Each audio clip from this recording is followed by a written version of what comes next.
பிதா குமாரன் பரிசுத்தாவியின் பெயராலே ஆமென். கிறிஸ்துவுக்குள் மிகவும் பிரியமானவர்களை, புதிய நாளை காண செய்திருக்கிறார் ஆண்டவர். பரிசுத்தமான ஓய்வு நாளை காண செய்திருக்கிறார் ஆண்டவர். அழகான ஒரு மையப்பொருள் திருச்சபையினரால் தரப்பட்டது. கற்பந்தரித்திருக்கிற பெண் எவ்வளவு ஆர்வத்தோடு கூட தன்னுடைய குழந்தையினுடைய வரவை எதிர்பார்த்து கொண்டிருப்பாளோ அதை விட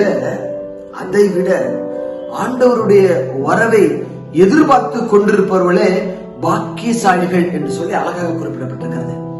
இந்த நாளில் கூட ஆண்டவர் நமக்கு உனக்கு இறை வார்த்தை, அது மத்தேயு எழுதின சுவிசேஷம் அதிகாரம் 25வது அதிகாரத்துல 13வது வசனம். மனுஷகுமாரன் வரும் நாளையாவது நாளிகையாவது நீங்கள் அறியாதிருக்கிறபடியால் விழித்திருங்கள். எல்லாரும் ஒரு ஆமென் சொல்லலாமா?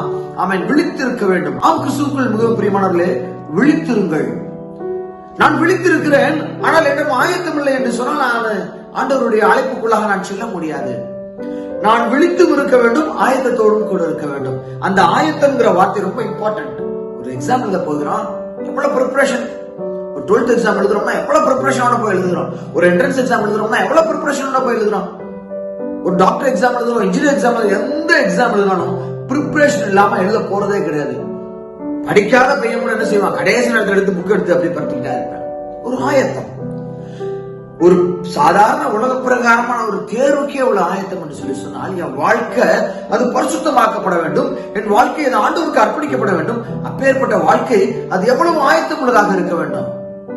விழிப்புடனே கூட ஆயத்தமாயிருங்கள். அதுதான் இந்த மத்தேயு எழுதின சுவிசேஷம் 25வது அதிகாரத்துல 1 முதல் 13 வசனங்களில் அழகாக ஆண்டவர் குறிப்பிடுகிறார். 10 கன்னிகைகள், 5 பேர் அவர்கள் விழித்திருந்தார்கள், ஆயத்தத்தோடு இருந்தார்கள்.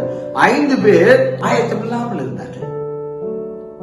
மனுஷகுமாரன் வருகின்ற நாளிகையாவது நாம் அறியோம். கிறிஸ்துவுக்குள் மிகவும் பிரியமானவர்களே, நம்மால் வருகிறார் என்கிற அந்த ஓசை கேட்ட உடனே எல்லாரும் எந்திரிச்சிடுறாங்க.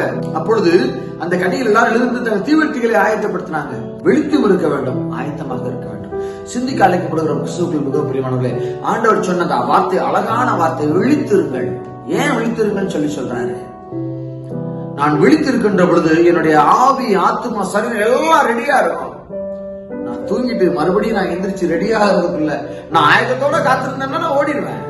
திருப்பி நான் எந்திரிச்சு ரெடியாகிறதுக்குள்ள மணவாளன் வந்து விட்டார், நான் பிரவேசிக்க இயலாது. மணவாளன் வருகின்ற வேளையில நாம் ஆயத்தத்தோடு கூட விழித்திருந்து காத்திருக்கிறோமா? அப்படி நாம் விழித்திருந்து காத்திருக்க ஆண்டவர் நம்மை இப்பொழுது அழைக்கிறார். வாங்க ஜெபம் செய்யலாம். நேசிக்க நண்பு தகப்பனே, 10 நாட்கள் நன்றி செலுத்துகிறோம். ஆமாண்டவர், நாங்கள் விழித்திருக்க வேண்டும். ஆமாண்டவர், விழித்திருங்கள் என்று சொல்லி எங்களை அழைக்கிறீங்க. ஆயத்தத்தோடு விழித்திருக்கிற பிள்ளைகள் அவர் புதுவிதமாக நீங்க ஆசீர்வதிக்கிறீங்கப்பா. விழித்திருக்கின்ற பொழுது நாங்கள் எப்பொழுதும் ஆயத்தமாக இருப்போம். எங்களுடைய நேசருடைய வருகைக்காக நாங்கள் ஆயத்தத்தோடு இருப்போம். நாங்கள் விழித்திருக்கிற எங்க அகக்கண்கள் விழித்திருக்க தேவன் எங்களுக்கு தெளிந்த சிந்தனைகளை தரும்படியாக ஜெபிக்கிறோம். ஆமாண்டவரே, புத்தியுள்ள கன்னிகைகளை போல நாங்களும் இருக்க தேவன் எங்களை அழைக்கிறேன். விழித்திருந்து உங்களுடைய வருகைக்காக நாங்கள் விழித்திருந்து காத்திருக்க எங்களை ஆயத்தப்படுத்திக் கொள்ள தேவன் எங்களை அழைக்கிறேன். அதனுடைய வாழவும் நாங்கள் ஒப்புக் கொடுக்கிறோம். துதிக்க நமக்கு எல்லாற்றும் முக்கிய செலுத்துகிறோம். இயேசு கிறிஸ்து மூலம் ஜெபம் வைக்கிறோம் நல்ல பிதாவே, ஆமென். God bless you.